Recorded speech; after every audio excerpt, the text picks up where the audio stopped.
Morning, everybody, and welcome to this very special Economist event to mark the bicentenary of the Greek Revolution of 1821. My name is Joan Hoey, and I'm the Director for Europe at the Economist Intelligence Unit in London.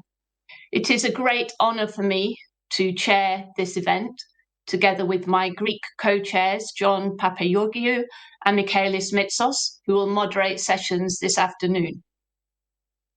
We are all Greeks. These were the words of the English Romantic poet Shelley, written soon after the start of the Greek Revolution of 1821. This expression of solidarity with the Greek cause was echoed by other Philhellenes and supporters of the Greek cause, who believed that they had a stake in the conflict. Greek independence became an international cause célèbre thanks to Shelley, and even more so another English Romantic poet, Lord Byron. As the historian Roderick Beaton explained, those who went to fight on the Greek side believed that Europe owed a debt of civilization to the Greeks. Shelley continued, "Our laws, our literature, our religion, our arts have their root in Greece." But the supporters of the Greek Revolution were concerned not only with extolling the glories of the past, they were invoking the past to confer legitimacy on the contemporary struggle for independent nationhood and freedom from foreign rule. For them, the Ottomans stood in the way of a new Europe of independent nation states built on classical foundations. The Greek revolutionaries fought bravely and with great determination against the odds, but they could not win on their own.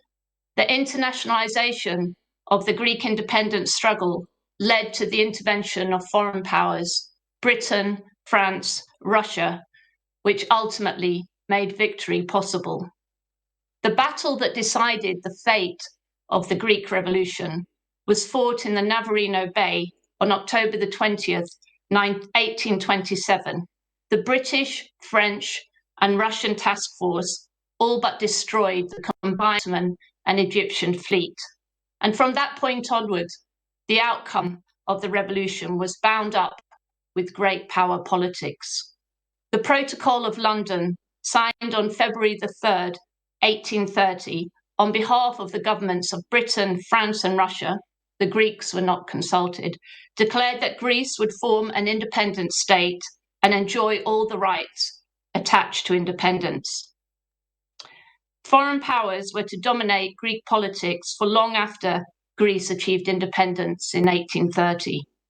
The role of foreign powers at various crucial moments in the subsequent history of Greece, in the Second World War and the Civil War, in the Cold War, and of course during the Greek sovereign debt crisis, will no doubt feature prominently in our discussions today. Greece was not only a pioneer in achieving independence, it also became an electoral democracy very early. Universal adult male suffrage was achieved in 1864. Some have argued that this was a fundamental flaw in Greece's development. Greece became a democracy before it had developed a modern state. The combination of a weak state dominated by foreign powers and the early establishment of the franchise led to the emergence of a system of clientelism that has never been eliminated. This is likely to be another focus of our discussions today. It would be wrong to focus only on the problems and challenges, however, and not on the enduring qualities and achievements of the Greeks. And I do not mean the ancient Greeks, but the modern Greeks from 1821 to 2021. The inspiration that I take from the struggles of the modern Greeks over the course of 2 centuries is twofold. I am inspired by the indomitable spirit of freedom and the desire for independence from foreign tutelage, which the Greeks have demonstrated on countless occasions in the campaign for independence, in the struggle against fascism during the Second World War, in the resistance to the rule of the generals, and in the refusal to accept meekly the intolerable austerity of the bailout era. The British historian E.H. Carr, said that good historians have the future in their bones. Besides the question why, the historian also asks the question whither, where next? Today we will be asking those two questions as we survey the past and discuss contemporary developments, always discussing with an eye to the future.